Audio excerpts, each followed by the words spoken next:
A questão é você jogar fora todo o universo de investimento que você tem lá fora. Se a gente pegar um exemplo muito simples de mercado de ações. Se você pegar Brasil, quanto que o Brasil representa do mercado total de ações no mundo? Quanto você acha que é? Menos de 1%. É menos de 1%. É que eu sabia. Mas se você perguntar para qualquer um, o cara vai falar, pô, Ibovespa, índice famoso, né? Se pegar aqui, deve ter 5%. Mas até em número, assim, o Ibovespa hoje, se a gente for gentil, tem seus 100 empresas, mais ou menos, que a gente consegue ter liquidez. O S&P 500 são 500, 5 vezes mais. O universo investível, se a gente adicionar ainda que está além do S&P, chega em 4, 5 mil. Que é o Russell 2000, por exemplo. Por que 2000, né? Que são 2 mil. 2 mil. Tem Russell 3000, são então. as 3 mil. Então, assim, você está desperdiçando um universo imensamente maior. É como a gente tem um aquário, que é um lago do tamanho dessa mesa, eu decido ficar somente com esse copo aqui de opções. Para mim, isso não é correto. Então, a gente tem que ter sempre essa posição.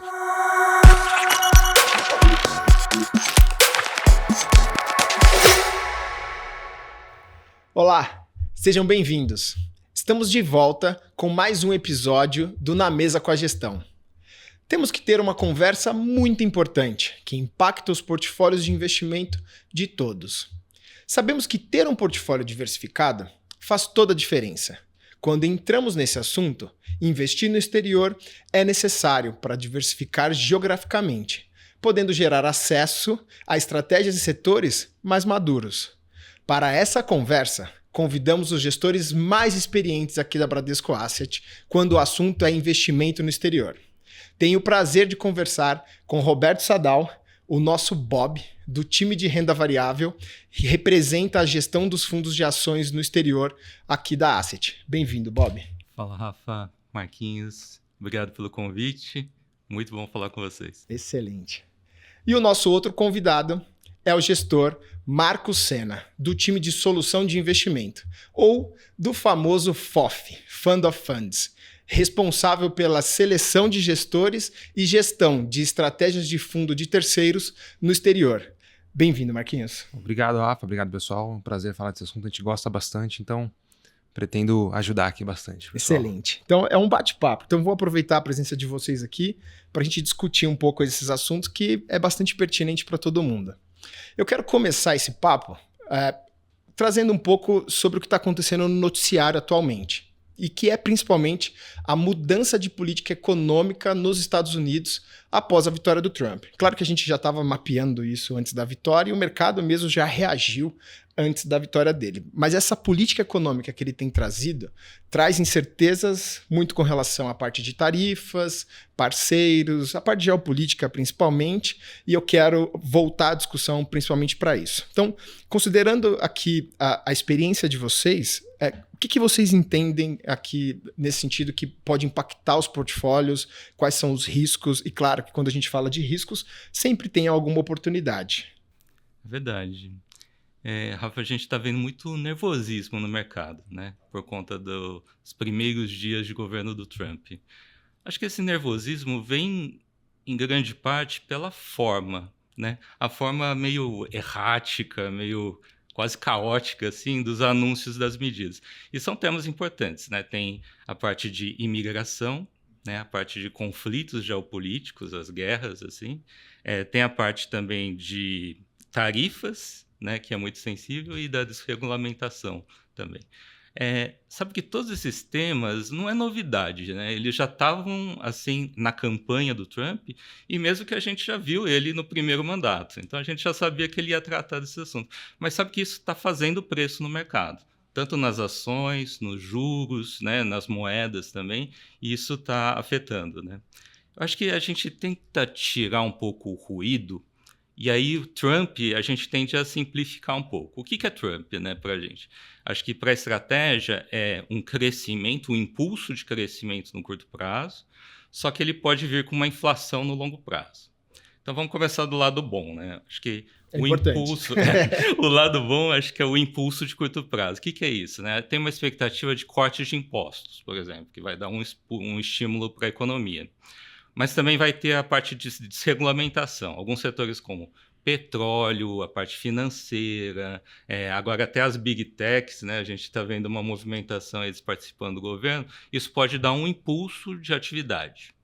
O problema é se isso daí vai virar inflação no futuro, né? Então, você pode acontecer, por exemplo, a parte de imigração é um potencial problema para o mercado de trabalho. Que né? vai faltar mão de obra para poder entregar, né? Exatamente.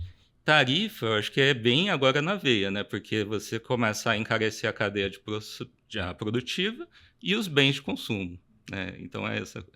Mas quando a gente fala de Estados Unidos, acho que é importante ver a composição do PIB, né? O PIB lá, 2/3 é consumo, né? Então, quando você tem um estímulo de atividade, isso vai na veia assim, da atividade de PIB e pode até despertar aquilo que eles chamam de o espírito animal, né, do consumo americano. E isso daí pode levar os mercados a uma parte muito positiva. O lado ruim é que se mais para frente realmente isso daí evolui para uma inflação mais alta e de repente a economia americana começa a desacelerar, aí a gente virou o ciclo econômico. Daí a parte é ruim, né? Mas eu acho que nesse curto prazo parece que a gente tem um vento favorável assim para a economia americana. Eu acho que o Bob começou bem a resposta. Eu até daria um passo anterior, que na questão da campanha a gente viu o Trump sendo muito vocal com as coisas de sempre, assim, não teve nenhuma grande novidade do que ele veio prometendo, do que ele está fazendo agora. Só que tem um ponto que foi, acho que para a gente, um fator bem importante, que foi a força da vitória dele, que não foi prevista por praticamente ninguém.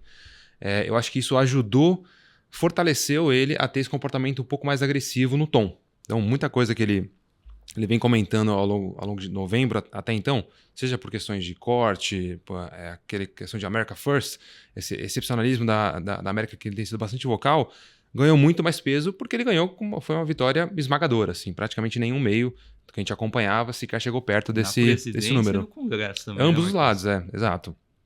Então isso pra gente, o que o Bob comentou com relação a consumo, hoje pra gente já é uma preocupação, porque isso tende a carregar consigo inflação. Se a inflação chegar, a gente pode ver, tem um risco bem relevante do Fed mudar a direção dele e, ao invés de trazer cortes, que hoje podemos colocar aqui que a imensa maioria do mercado precifica cortes, 1 ou 2 cortes esse ano. Menos até, né? Que a gente já viu, mas ainda tem. Ainda tem, mas se a gente sentir qualquer mudança de direção nesse sentido, pode ser preocupante para a gente em termos de risco. Então, todo esse consumo pode carregar a inflação, que por sua vez pode carregar em uma mudança um shift de mentalidade do Fed.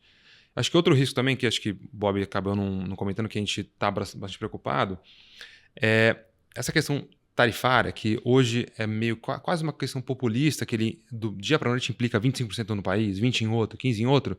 Se essa coisa se perpetuar um pouco mais do que o desejado, seja por ele, seja por os países, isso pode escalar em um trade war global. E isso para a gente é um risco muito grande. Acho que isso é até pior do que o Fed. Se a gente tiver um trade war global se formando por conta desse ruído muito causado por essas implicações tarifas do dia para a noite, isso para a gente é um risco grande. Então acho que eu só adicionaria esses 2 riscos do discurso que o Bob falou. Seria a inflação, muito voltada para a parte de consumo, e a parte de trade war. E algo que escalasse demais e poderia trazer um impacto maior para todo mundo. Mas também tem oportunidade. Calma. A gente não tá nem tudo... nem tudo tá perdido. Nem tudo tá perdido. Tá tranquilo. Acho que o que a gente vê de oportunidade, eu acho que essa questão que eu falei do Fed agora não deve ser consenso. Então, os cortes que devem vir esse ano, na nossa cabeça, se figura como uma oportunidade boa. Então, o juro menor tende a favorecer ativos de risco no geral, então isso mantém o otimismo nosso da área de fund of funds como um todo para a parte global. A gente acha também que deve acontecer, já está acontecendo, a partir do dia que a gente está gravando isso aqui, já tem uma conversa com relação a possível trégua na guerra entre Rússia e Ucrânia, então isso deve ao menos eliminar um pouco de pressão que a gente vê em alguns ativos. E por último, que está muito esquecido, mas que tem pouca gente falando, mas a gente já começa a escutar cada vez mais, a gente que faz a gestão de terceiros escuta muito o que o mercado fala. Então a gente acaba combinando um pouco da visão da Bran com a visão de fora, e a gente começou a escutar que o crescimento chinês pode trazer boas novas, ventos favoráveis para o mercado. Se a gente lembrar, é uma geografia que está esquecida há 2 anos, praticamente, que ninguém mais desde 2022, se não me engano, é praticamente um ativo que está esquecido, que ninguém quer nem saber mais. Então, se a gente tiver algum indício, ainda que pequeno, de uma retomada de crescimento na região, isso pode puxar ativo de risco como um todo, globalmente falando. E provavelmente esse crescimento, essa volta, viria de estímulos. De estímulos, o exato. próprio governo voltando a estimular. E é o que me chama a atenção, e ainda mantendo um pouco essa conversa, e agora além só do Trump, é que parece que o mundo está virando um grande emergente, porque está todo mundo agora falando de estímulo, coloca dinheiro na economia, vamos usar o PIB. Claro, tem uma parte de investimento na parte militar que está todo mundo querendo fazer, mas todo mundo quer promover PIB de algum jeito. Isso talvez, quando a gente soma com os dois detalhes que vocês colocaram, ou com os aspectos que vocês trouxeram, me parece que um pouquinho mais de fogueira nessa incerteza inflacionária futura. Porém, para agora, parece crescimento. Parece que isso poderia trazer um pouco mais. Eu estou no caminho? É mais ou menos isso? Eu acho que esse crescimento não vai vir de graça, né? Assim, Justo. Tudo tem o seu preço. Isso, na nossa visão, é você estar contratando crescimento no curto prazo, ainda que deixando o problema para a próxima geração que vai virar. Um grande emergente. A próxima geração pode ser o próximo presidente, o próximo congresso que resolva essa bucha aí. Eu quero garantir o meu, estimulando e tendo bons números para poder mostrar no curto prazo. Então, inicialmente, a gente pode esperar que talvez o mundo relativamente cresça mais, porém, com algumas economias sendo destaque capitaneando esse crescimento. Então, a gente tem Estados Unidos figurando aqui o seu excepcionalismo, focando nele para ele. Talvez a China aparecendo por fora, e tem um último aí que apareceu por último, e a gente está conversando um pouco mais atualmente, que é a Europa. A Europa estava meio de lado, esquecida, atividade menor, e de repente os ativos começam a performar melhor, tem uma linha de incentivo que está a caminho. Então, provavelmente a gente vai ter bastante coisa para usar nos portfólios, certo? Acho que sim, mas voltando àquele início, né, do nervosismo, Justo. Acho que o nervosismo é um pouco de falta de visibilidade, né? Enquanto a gente não tem uma visibilidade muito grande, vai ficar esse risco e se traduz em volatilidade de mercado, né? E lembra que o mercado também ele antecipa os movimentos, né? Então, em cima das expectativas. Se ele já está, como o Marquinhos falou, olhando a inflação lá na frente, isso já pode estar nos preços de hoje, né? Então, é muita incerteza. E na incerteza, aí respondendo sua pergunta sobre, e aí, né, o que a gente faz, eu acho que a solução é você diversificar, né? Diversificar em regiões, em moedas diferentes, a gente está falando de global. Então, assim, a estratégia mais aberta, assim, não só Estados Unidos, mas que tem um pouco de China, Europa, né, os outros emergentes também, parece que é uma boa solução para esse momento de falta de visibilidade. E eu queria aproveitar esse momento que você falou de moedas, diversificação. Provavelmente, dado toda essa política econômica americana, isso pode trazer um diferencial de crescimento importante para os Estados Unidos frente aos outros pares do mundo, e provavelmente isso poderia fortalecer a moeda deles daqui para frente. Então, uma economia americana mais forte, produzindo mais, crescendo mais, com um dólar mais forte, talvez isso chame mais o questionamento de, puxa, deveríamos ou não ter câmbio no portfólio, deveríamos ou não ter mais diversificação? Como é que vocês encaram isso hoje em dia, pensando um pouco nesse dólar, nessa possibilidade, vou colocar assim, de um dólar mais forte? É engraçado, né? Marquinhos vai concordar. Eu acho que todo economista, eu não sou economista, mas todo economista odeia essa pergunta, né? E aí, o que vou fazer com o dólar e tal? É hora de comprar, é hora de não comprar? É muito complicado, né? E daí, vamos fazer um gancho da nossa primeira parte, né? A gente falou, ok, mapeamos tudo, né? Então, os Estados Unidos deve crescer mais, né? Então, tá tudo ok, deve ter um diferencial de crescimento, né? Tarifas, né? Então, vai ter algum reflexo, pode fortalecer o dólar. Aí, o que está acontecendo agora, né? Nesses primeiros dias, né? Exato oposto, Justo. né? Os Estados Unidos está underperformando o resto do mundo, né? E a moeda também, o dólar, você bate lá DXY Que é a cesta de na moedas. cesta de moedas, você vai ver que também o dólar está perdendo um pouco de força.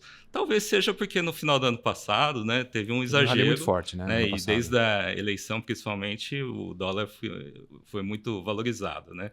Mas o fato é que não está dando certo, né? Então, assim, é muito... Se a gente estava falando de falta de visibilidade, para a moeda, eu acho que multiplica isso daí, né? É muito mais difícil você ter qualquer previsão de para onde o dólar vai, né? Se não era fácil, agora... Acho que é isso que é o pesadelo dos economistas. Sabe que... Vou contar uma história rapidinho. Por favor. Aí, assim como você, né, Rafa, a gente roda o Brasil aí, às vezes para dar palestra assim, para gerentes, assessores de investimento, tudo mais. Aí tava uma vez que eu estava numa reunião falando do nosso fundo global, e aí veio uma pergunta dessa, né? Mas quando e quanto que eu devo ter na carteira em dólar, né? E tava cheio, né? Aquela coisa grande. Eu falei, poxa, a resposta mais honesta que eu tive para a pessoa foi: olha, eu não sei, eu também não sei quando nem quanto que a gente deve colocar em dólar. A única verdade, a única certeza que eu tenho é que você não ter nada é a pior decisão para a sua carteira de longo prazo. Então, você tem que ter dentro da sua carteira de Brasil, mais lá fora, alguma coisa dolarizada ou em moeda forte, né? Para que você consiga sobreviver a esses momentos de alta volatilidade, de crises muito grandes. Mas eu não fiquei só por aí. Eu catei lá minha folhinha, eu trouxe ela aqui, inclusive, para falar, olha, principalmente em épocas de crise, né? Vou dar um exemplo aqui, né? Na crise de 2015, foi uma crise local do Brasil. Foi pré-impeachment do governo Dilma, né? Era a recessão do Brasil, a gente estava tendo assim, até revoltas populares, violência na rua, não sei se você lembra, quebra-quebra, aquela coisa. Então o governo estava muito pressionado. Mas era uma crise local. O que aconteceu? Naquele ano lá, ó, a bolsa, o Ibovespa local, caiu 13%. O câmbio, que é a válvula de escape imediata, ele desvalorizou quase 50%, né? E lá fora, né? O que aconteceu? Lá fora não foi nada espetacular. A S&P foi meio 0 a 0 no ano de 2015. Só que, se você pegar o S&P e traduzir ele para reais, né? Pegar a variação do câmbio, ele também subiu lá pelos seus 50%. Então, assim, quando tem uma crise muito aguda, principalmente quando é uma coisa local brasileira, o câmbio ele tem uma variável muito forte. Você tem que ter uma carteira dessa daqui. E é imprevisível, né, quando isso acontece. Sabe que o mesmo fenômeno, o mesmo padrão aconteceu em 2020, na Covid, por exemplo. Foi uma coisa muito abrupta, né, de fechamento, tudo mais assim, e aí o câmbio também explodiu, 40%, alguma coisa assim. Ele chegou, no final do ano, 30% de desvalorização. E aí ele amorteceu o pior momento da crise. A gente não precisa ir muito longe. Ano passado, né, assim, ó, Ibovespa caiu 10%, o câmbio ele se desvalorizou em 27%, o S&P se valorizou 23%, e lá fora o S&P, traduzido para reais, não redeado, vai dar 57%. Então, assim, foi um estrondo. Tudo isso eu estou falando para o quê? Não importa, você tem que ter alguma parcela na sua carteira que tenha essa exposição cambial, porque ela ajuda a proteger você em momentos de crise e também te dá algumas oportunidades de mercado. Quando tiver essas oportunidades, você vai capturar se você estiver bem diversificado. E no final, para o Marquinhos, você não tem muita saída. Você vai ter que ter dólar, variação cambial sempre nos seus portfólios. É o que a gente acredita fielmente. Assim. A gente vende fundo global aqui desde que o dólar está na casa dos 3. E sempre o pessoal acha que está caro. Deixa eu esperar um pouquinho mais para talvez esperar um time melhor, talvez voltar para 2,80, 3,10 e assim vamos avançar aqui no tempo. Hoje estamos na casa dos 6 e o pessoal que estava esperando voltar para 3 ainda está esperando. E já dobrou de valor. Mas isso esse exemplo que o Bob colocou, ele é bem comum. Assim, sempre que a gente vai fazer captação, palestra, painel, essa pergunta do dólar, ela sempre vem. Assim, é fato. E a resposta mais honesta é essa aí. Assim, quanto você deve ter? Assim, para onde que vai o câmbio? Não sei. Quanto você deve ter? O mínimo que você se sentir confortável. Cada um vai ter essa sua resposta. Para alguns é mais. Por exemplo, se alguém tem alguma exposição de passivo a dólar, é bom você ter mais ativos a isso. Uma dívida lá para poder pagar no futuro, é bom estar mas no caso da média do cidadão comum aqui, acho que algo na casa de 10 ou mais é o que eu imagino como seja aceitável, mesmo porque a questão não é nem o câmbio, a questão é você jogar fora todo o universo de investimento que você tem lá fora. Se a gente pegar um exemplo muito simples de mercado de ações, se você pegar Brasil, quanto que o Brasil representa do mercado total de ações no mundo? Quanto você acha que é? Menos de 1%. É menos de 1%. É que eu sabia. Mas se você perguntar para qualquer um, o cara vai falar, pô, Ibovespa, um índice famoso, né? Você pegar aqui, deve ter 5%. Mas até em número, assim, o Ibovespa hoje, Se a gente for gentil, tem seus 100 empresas, mais ou menos, que a gente consegue ter liquidez. O S&P 500 são 500, 5 vezes mais. O universo investível, se a gente adicionar ainda o que está além do S&P, chega em 4, 5 mil. Que é o Russell 2000, por exemplo. Por que 2000, né? Que são 2.000 2 mil. empresas. Tem o Russell 3000, são as 3 mil. As 3.000. Então, assim, você está desperdiçando um universo imensamente maior. É como a gente tem um aquário, que é um lago do tamanho dessa mesa, e eu decido ficar somente com esse copo aqui de opções. Para mim, isso não é correto. Então, a gente tem que ter sempre essa posição. Fora que o dólar, em momentos N crises passadas, ele é a válvula de escape inicial, e na próxima vez vai ser a mesma coisa, eu te garanto isso. E o mais importante da sua estratégia não é só o câmbio, ou melhor, o câmbio ele é secundário no final, porque de verdade você está ofertando ali um produto que tem uma cabeça completamente diferente, que é gerido lá fora, que acessa outros ativos que talvez aqui nem tenha desenvolvido, ainda é muito pequeno. Esse é o benefício da gestão de fundos terceiros, né? Que a gente consegue ter acesso a outras cabeças, outros estilos de gestão que são muito variados em mercados muito mais profundos que o nosso. Então, o Bob tem a gestão proprietária dele, faz isso muito bem há muitos anos, mas existem N outros Bobs que a gente consegue ter acesso via a gestão de terceiros. Isso está disponível aqui para a gente. E o mais legal é que você está se perguntando, puxa, mas o Bradesco tem a estratégia de outros gestores sendo utilizadas aqui nos portfólios ou ofertadas para os clientes. O grande diferencial nós somos muito bons nas coisas que nós fazemos, só que tem coisas que nós gostaríamos que a gente ainda não conseguiu desenvolver toda a tecnologia ou ter a quantidade de time que a gente tem lá fora. Com o Marquinhos, eu consigo simplesmente escolher os melhores. Então, o Marquinhos roda o mundo, as milhas dele estão bombando, mas literalmente ele roda o mundo, ele senta, não é que ele liga pro cara, escolhe e compra. Ele senta com o gestor, faz uma análise, bate papo, a gente faz um processo interno, analisa, chega no final das contas, aprova todo mundo e aí sim a gente começa um processo de investimento. Para quê? Para a gente poder ter o diferencial, para que o cliente, no final das contas, possa acessar algo além do que a gente consegue produzir aqui dentro de casa. A gente faz bem? Fazemos. Mas eu ainda estou entregando o além. Estou indo aonde ainda a gente não conseguiu chegar. Ou melhor, o Marquinhos já chegou. A gente vai procurar matéria-prima lá fora para oferecer para os nossos clientes. Justíssimo. Essa é a resposta mais simplificada possível. Perfeito. Então a gente falou um pouco de momento, falamos um pouco aqui de câmbio, que é importante, a gente sabe o quanto que isso é relevante, mas algo que está batendo aqui, martelando na minha cabeça desde a hora que a gente começou a conversar. Tá.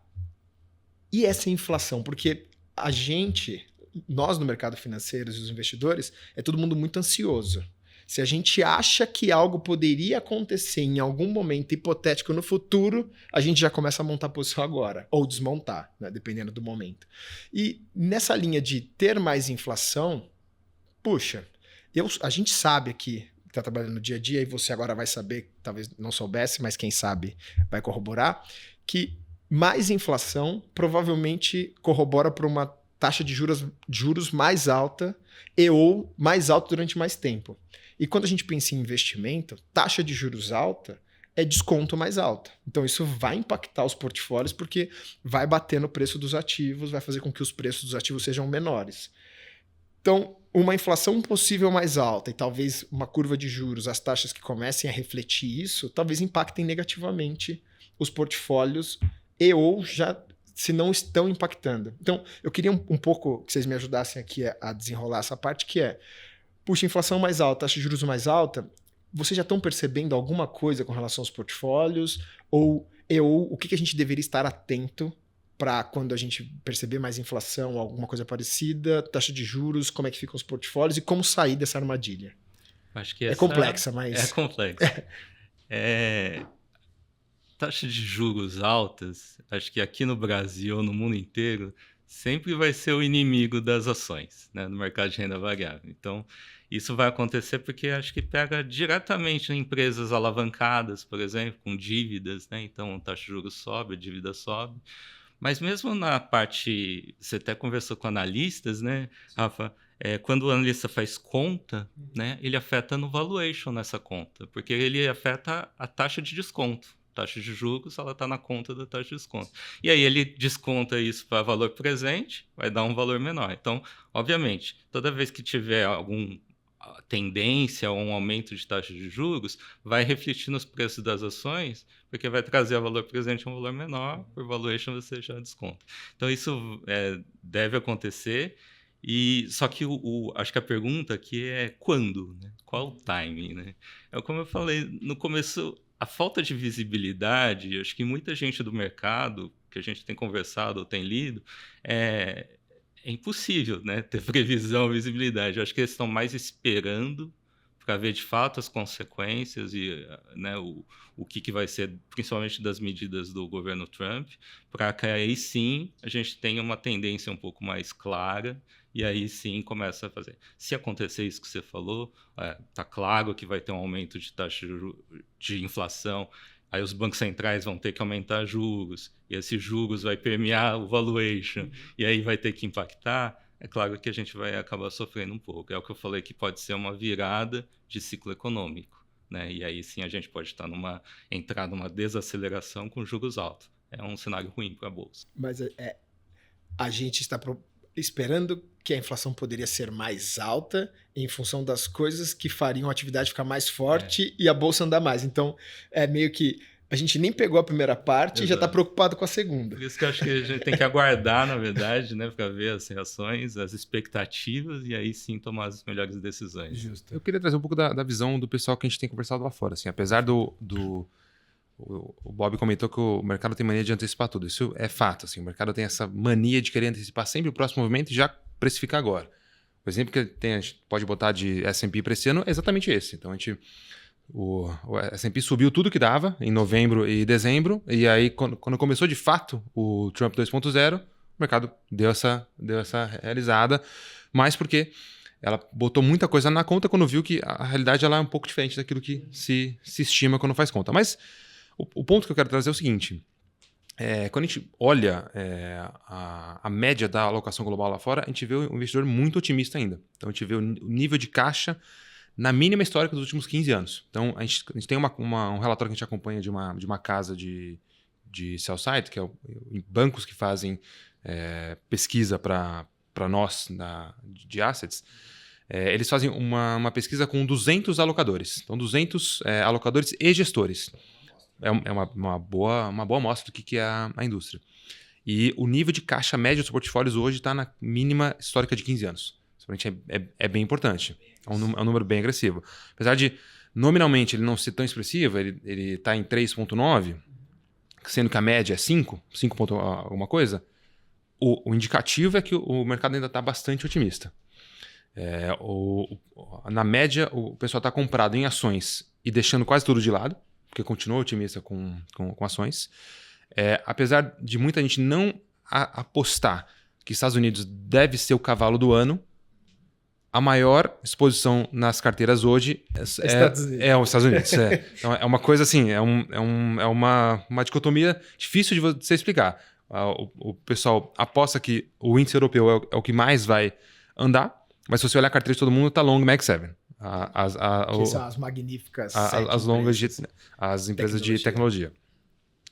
Mas a mensagem apesar de você ter esses riscos que sempre vão assustar o mercado, a cabeça ainda é otimista, bem otimista lá fora. Legal. É interessante, né? Desculpa. Não, por favor. É interessante que a gente fica monitorando também o fluxo aqui para o Brasil, ou mesmo para emergentes, né? E não está vindo, né? O que a gente não percebe. E muito desse dinheiro deve estar indo onde? Justamente para os Estados Unidos, né? E principalmente para as principais empresas, né? E o mais legal de tudo aqui é que nós estamos hoje numa conversa de oportunidade de um momento interessante de investimento exterior. E se você olhar, a gente conversou bastante sobre as incertezas, o que pode impactar o portfólio. Porque no final não existe nenhuma oportunidade que não esteja associada a alguma incerteza. Por exemplo, eu vou ficar comprado no CDI, que ele não tem volatilidade, ele vai me entregar ali um pouquinho da Selic todos os dias. Se a inflação andar muito mais do que o seu CDI, acabou, você vai perder para a inflação no período. Então, esse é o risco. Sempre está comprando algum tipo de risco. O que você tem que pensar eu quero comprar esse risco? Inicialmente, a gente está falando que o risco é o mundo investir demais cada um investir demais em seus países, promover um crescimento importante das empresas e economia. Não parece um risco tão ruim assim inicialmente. Tem todos os desenrolares dentro disso que a gente acabou de discutir, mas puxa, tudo parece muito oportuno e trazendo aqui, e foi legal essa pesquisa porque ela traz o sentimento além da gente aqui do mundo. E tudo é fluxo no final, gente, vocês não podem esquecer. Para onde o dinheiro está indo, provavelmente vai ser o ativo que vai andar porque vai fazer os ativos andarem. Então, a gente tem que ficar sempre monitorando isso. E isso vocês também fazem essas pesquisas no final, porque vocês falam muito com os alocadores. Nós fazemos as nossas proprietárias, mais para o mercado local, e para global, tem gente fazendo melhor que a gente, então eu uso a pesquisa deles. Justíssimo, justíssimo. Mas vocês falam também com todo mundo, Falamos né? também. Então, você tem a sensibilidade. A gente acaba criando um mosaico ali do que a gente escuta diretamente com o que a gente colhe de informação de relatórios da indústria como um todo. Legal. E combinando um pouco disso, e a gente move aqui para a última parte, que é combinando um pouco disso do que vocês estão ouvindo, das últimas escolhas, realocação de portfólio, que vocês também têm portfólios onde vocês montam suas alocações. O que vocês têm feito, visto de diferente ultimamente, que vale a pena compartilhar com o pessoal aqui que acessa nossas estratégias? Certo. Eu vou comentar 3 coisas que a gente tem feito de fato nas últimas semanas.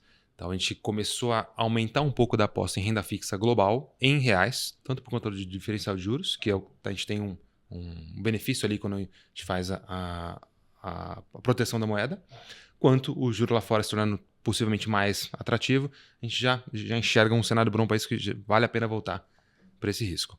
Outra coisa que a gente tem feito na parte de ações, talvez o Bob discorde dessa aqui comigo, a gente está reduzindo os Estados Unidos e comprando um pouco mais o que não andou. É uma questão mais tática. Assim. Estou longe de querer falar aqui que Estados Unidos não é uma boa aposta, estou muito distante disso.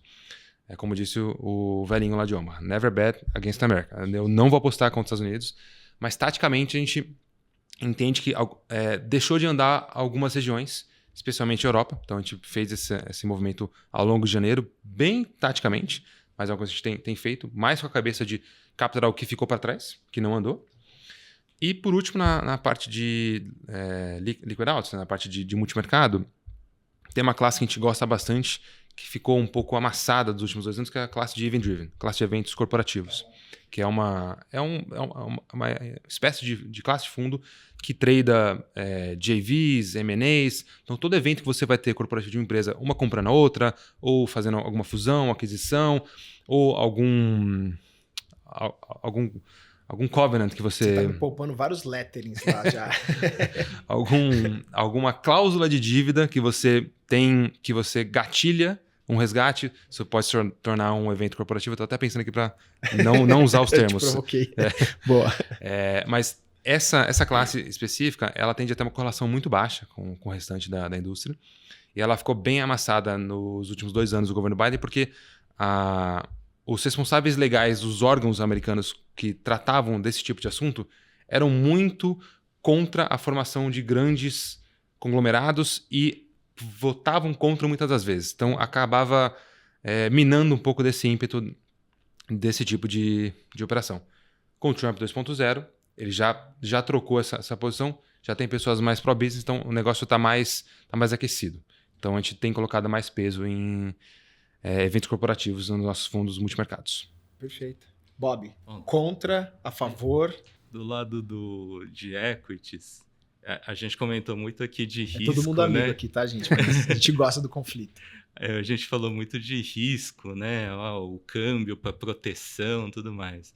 Mas quando a gente abre o leque para uma diversificação global, a gente também olha muitas oportunidades, né? Então, tanto de regiões diferentes, Marquinhos falou, não só Estados Unidos, mas outras regiões que estão mais baratas, é bom você ter na sua carteira, né?